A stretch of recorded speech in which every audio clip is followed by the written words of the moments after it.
Bismillahirrahmanirrahim. Assalamualaikum warahmatullahi wabarakatuh.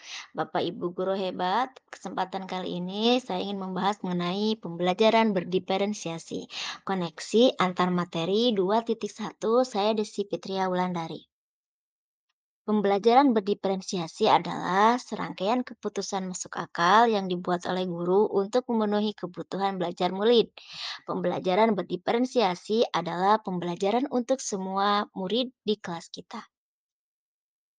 Mengapa berdiferensiasi? Ini karena adanya keragaman.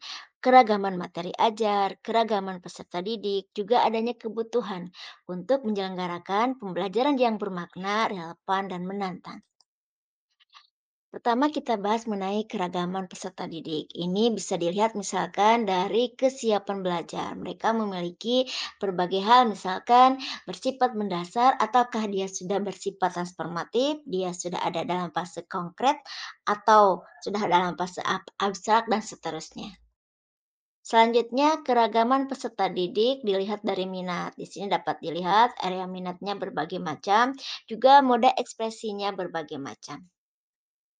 Misalkan yang ketiga adalah keragaman peserta didik dilihat dari profil belajar. Ada preferensi lingkungan, ada preferensi budaya, ada dari gaya belajar, ada dari kecerdasan majemuk. Nah, bagaimana ciri pembelajaran berdiferensiasi? Yang pertama, adanya tujuan pembelajaran yang jelas, baik itu bagi guru dan juga murid.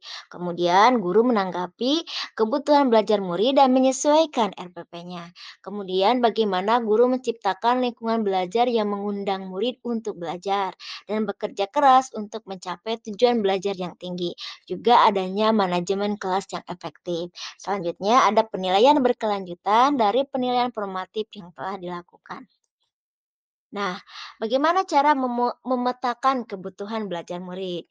Ini bisa dilakukan dengan mengamati perilaku murid, dengan mencari tahu pengetahuan awal, dengan melakukan refleksi terhadap praktik pengajaran, berbicara dengan guru murid sebelumnya, atau membaca rapor murid, atau menggunakan berbagai penilaian diagnostik.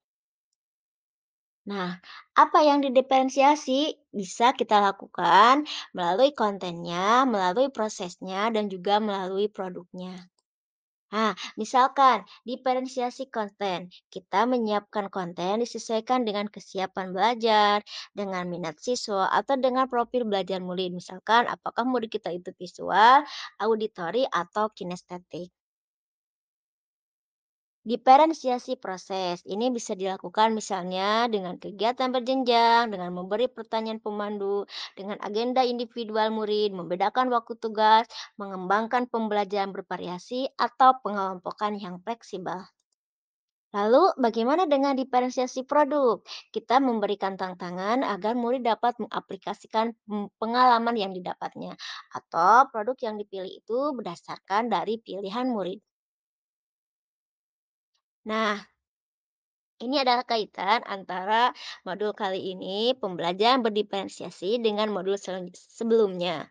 Yang pertama, filosofi KHD serupa tanah subur tempat bersemainya benih-benih pendidikan.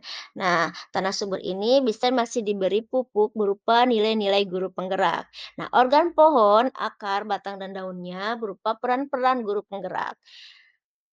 Iya, atau bagja seperti proses fotosintesis yang menjadi nyawa kehidupan pohon ini. Sebuah mekanisme untuk mencapai visi. Apa itu visinya? Yaitu profil pelajar Pancasila. Kemudian, budaya positif ibarat teknologi dan ilmu pertanian yang diperlukan agar semua hal tadi dapat berjalan dengan baik. Pembelajaran diferensiasi ibarat perlakuan yang berbeda untuk setiap benih yang berbeda. Nah, padi yang tumbuh di sawah tidak bisa disamakan perawatannya dengan jagung yang tumbuh di ladang. Ini merupakan suatu ibarat mengenai kebutuhan kita terhadap pembelajaran berdiferensiasi. Kemudian refleksi dari modul ini, apakah ada sesuatu yang mengubah pemikiran saya? Lalu bagaimana kontribusi perubahan pemikiran itu terhadap implementasi pembelajaran berdiferensiasi? Atau bagaimanakah saya tetap dapat bersikap positif walaupun ternyata banyak tantangan untuk menerapkan pembelajaran berdiferensiasi ini? Nah, yang pertama perubahan pemikiran. Selama ini saya merasa telah berusaha untuk memenuhi kebutuhan murid yang beragam dengan memberikan tugas yang berbeda, memberikan waktu yang berbeda, memberikan bimbingan yang berbeda dan sebagainya.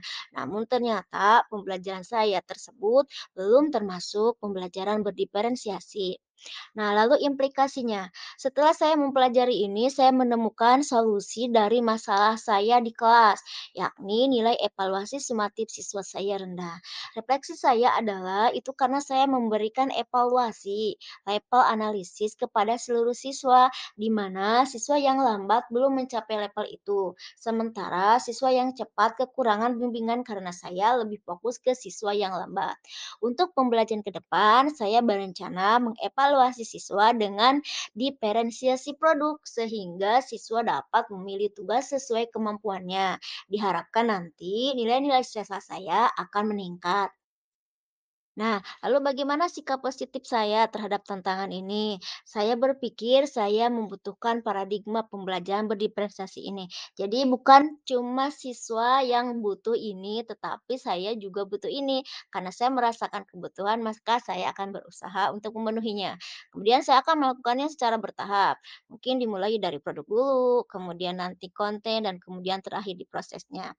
Selama ini saya menyukai untuk mengenal anak secara mandiri. Saya hanya perlu untuk menggalinya lebih jauh, kemudian menggunakan informasi yang saya peroleh untuk menyesuaikannya di RPP saya. Demikian, terima kasih. Wassalamualaikum warahmatullahi wabarakatuh.